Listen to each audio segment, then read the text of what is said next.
Yo, what's going on, guys? It is Tom and welcome back to a brand new video, and this is episode number 10 of Zero to Hero on F1 2015. And as you can see, we are here at the beautiful Spa-Francorchamps circuit, a very overcast Spa, may I add. But as you can see, we are here at Spa, the 11th round of the calendar, and episode number 10. I know it's a little bit confusing, but obviously because we did that double episode at Austria and Canada, it's sort of thrown it all off a bit sync. But as you can see, we're here, and currently we're just going to quickly go over the setup. And last time out in Hungary, we came home in P4, which is obviously spoiler alert. We came home in P4, and obviously that meant no upgrades or downgrades, so we maintained our 3 upgrades that we unlocked at Silverstone when we won the race. So we're running the exact same default setup as we was running at Hungary with the 3 modifications. So hopefully around a track that requires a lot of power, we can try and deliver a result. Now I will tell you guys, you won't see it in the video, but my sticky brake really did hurt me here.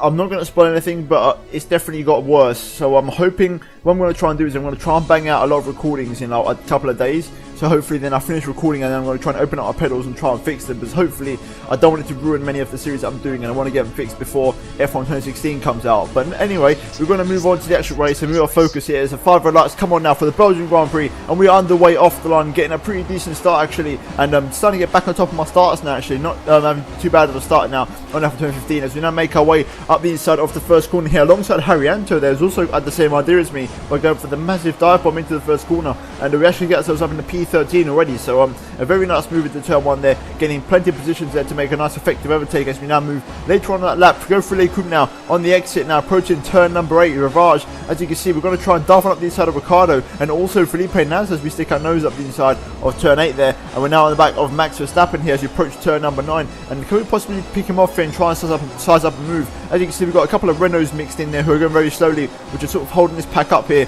as we now make our way into Pouon here on the back of Max Verstappen. We're going to try and slice back underneath him here and get literally up the inside of Pouon there, slice up the inside, and also now Julian Palmer will try and go around the outside of the Fanish chicane, but there's no room through there as Palmer gives us a good old squeeze onto the grass, and we've got to settle back for P10 for the time being. But we're going to see if we can try and line Palmer up for a move as we get a brilliant exit out of that corner, but still no way through there as we now go through the 2 Stavlo corners and now onto the back straight. And can we possibly try and pick up some slipstream here and get past the Renault? We get a brilliant exit out of the second Stavlo and go side by side with Julian Palmer now throughout the entirety of this back straight. As you can see, side by side action. We're going to go side by side into Blanchimont. No, we don't. Palmer just pulls ahead for the time being, and I'm literally sitting on his monkey seat as we now pull to the outside. Are we going to go to the outside? No, we don't. We go for the switchback into the bus stop chicane, down a couple of gears, get the apex right, and we manage to swing around the outside of Palmer and get the move done there for P9. So a fantastic move on the British driver there, and such a high speed overtake that was. As you can see, resuming back to the onboard, we're going to try and dive on up the inside of Hulkenberg at turn 1 here, very close, almost losing a bit of my front wing there, but we made the move successfully and we're up in the P8 now. So it makes some very effective overtakes here, and now literally at the start of lap 2 we're already up into P8 here. And look at this, Nico Hulkenberg's going to try and go side by side with us through a Rouge, but there's no room through there and he's had to sit back, but we get a legal overtake for that. So bit of a strange one there, a legal overtake, so we're going to have to let Hulkenberg back through. And as you can see, I'm trying not to lose too much speed here, but look at this, look at all the cars have got past us now, and we've lost like 4 positions, because even Verstappen and Nasser have got in on the action. So a very, very unfortunate circumstance for me to let Hulkenberg back through there. But later on that lap we overtake Nasser up the side of Pouon quite easily there, and he just really put up much of a fight, and we're now on the back of Hulkenberg, and hopefully this time we can put off the move legally and not cause any sort of problems. Even though I didn't really think it was an illegal move to start with, we're going to have to try and put it off nice and simply here as we go up the inside of the first Stavlo. Nice simple move, textbook stuff, and that is us back up into the points and into P10. And we now got Max Verstappen and Julian Palmer once again ahead of us here, so we're going to have to re-overtake these two also. And Verstappen actually trying to have a sniff up the inside of Palmer here, going to Blanchimont. They're going to go side by side here, so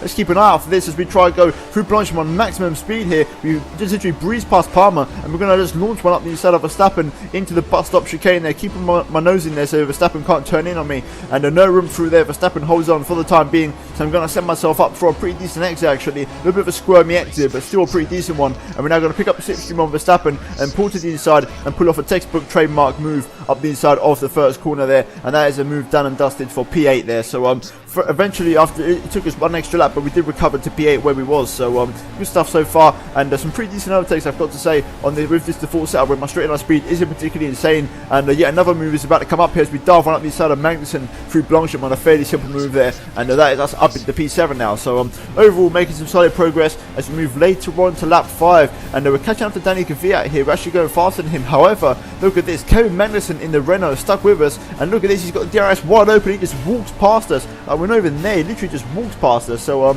nothing I could do to defend that, unfortunately. I'm going to have to wait to try and get him back straight away. As we go through Les Combes now, I'm going to get a brilliant exit through Malmedy, and I'm actually going to look at the traction and get through the corner there. We're just going to pull to the inside and make the move up the inside of turn 8 fairly easily, hopefully. And indeed we do, running out a little bit wide on purpose just to make sure that Magnussen doesn't even attempt to go around the outside of us there. So a nice successful move on K-Mag, and now literally later on that lap, Kvyat actually pits, the first guy to pit of the race I believe, on lap 5, so a very early pit stop from him. So that suggests that he's probably on a 3-stop strategy, because I'm pitting lap 7, so I've got one more lap left. As you can see, now into the start of lap 7, we've got more cars in the pit lane, so we're promoted up into P3 now. So if this is what I think it could be, then so far the early sign is that these people who are pitting early are on a 3-stop strategy. So fingers crossed, if that is what happens, I'm going to go for the 2-stop. I'm going a bit longer this race because I don't really have the pace on track to really.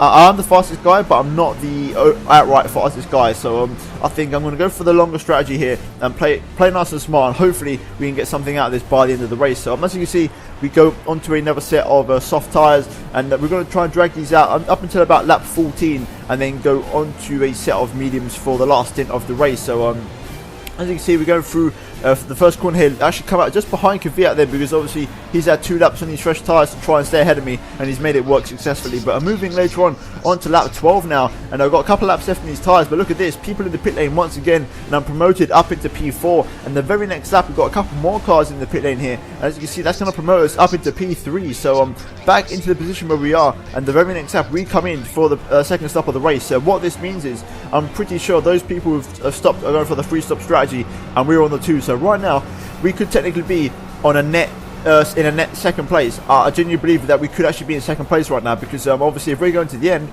then we don't have to wait for anyone else. We can just go to the end. So all we've got to do is make these tyres last and hope that we can get to the end. And also, we've got to keep one eye on the grey skies above, because there could be a little drop of rain in the air, who knows. But it's always sparse, so you never know what could happen around here. But as you can see, we're going to rejoin in P7, and quite comfortably actually. Then later on, Verstappen would go on to pit. And now, as you can see on lap 17, my prediction comes true, and looks like the 3 stoppers have actually come in for the 3rd time this race, and that's promoted us up into P4. And the very next lap, we get promoted to P2, as Lewis Hamilton and Rosberg have actually stacked at the same time in the pit stop here. So a very, very interesting turn of events now, and we're in P2, and we skip all the way until the last lap of the race, where the rain is now coming down at Spa, and Rosberg is literally all over my chuff. He's literally right the back of me here, and my pedal is sticking really bad at this point. I'm struggling for straight line speed. So if you look at the counter in the bottom right, it's going up very slowly here, so I need the slipstream to try and keep up on a straight line. As you can see, Rosberg breezes past me on a fresher set of option tyres here, but I've got to go for it. It's the last lap of the race. I'm going to try and dive one up the side of the bus stop chicane. They're getting all out of shape into the braking zone there, but side by side action through the bus stop. Rosberg still on my inside. I'm just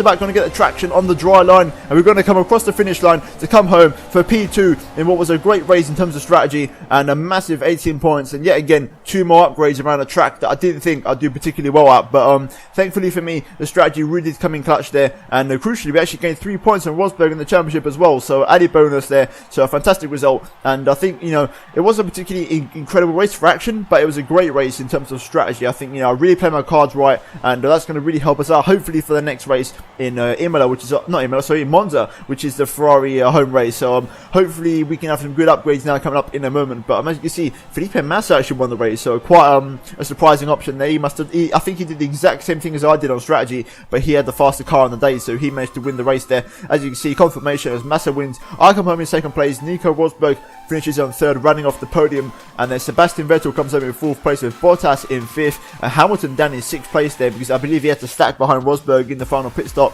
Then Verstappen is in 7th place, with Ricciardo in 8th. Marcus Ericsson in 9th, they get some more points for Sauber, so good job from him. And then Nico Hülkenberg in 10th, then Danny Kvyat there in P11, so he dropped like a stone in the end, so a fortunate one for him. But those were the top 10 results. And looking at the driver standings, as you can see, Ferrari, we're doing pretty well at the moment. We're in 2nd and 3rd, you know, 22 points behind Rosberg, and Hamilton is 49 points to drift now, so Hamilton is really starting to drop back a little bit now from his teammates, so he might have to really get his act together for the next race in Italy. But looking finally at the constructors, you can see that Mercedes are currently 8 points ahead of Ferrari, so we're close the gap a little bit on the silver arrows, but we still got a bit more work to do, and hopefully in the next race in Monza we can complete that and retake the constructors lead now, because that'll be absolutely fantastic to do at our home race there in front of the Tifosi. So overall a pretty decent race here at Spa-Francorchamps, and looking at the upgrade permutations, as you can see we got second place that race, which means we get 2 spins off the wheel. So we're going to go ahead and do that right now as we move into the wheel, and fingers crossed we can get something that's going to really help our performance out. Ideally I'd love the rear wing, so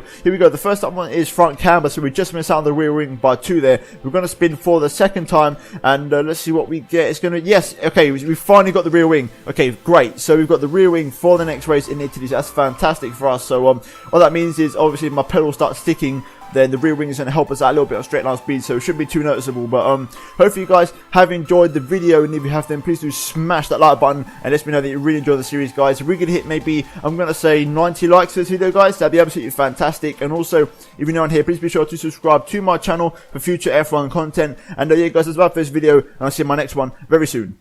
Goodbye.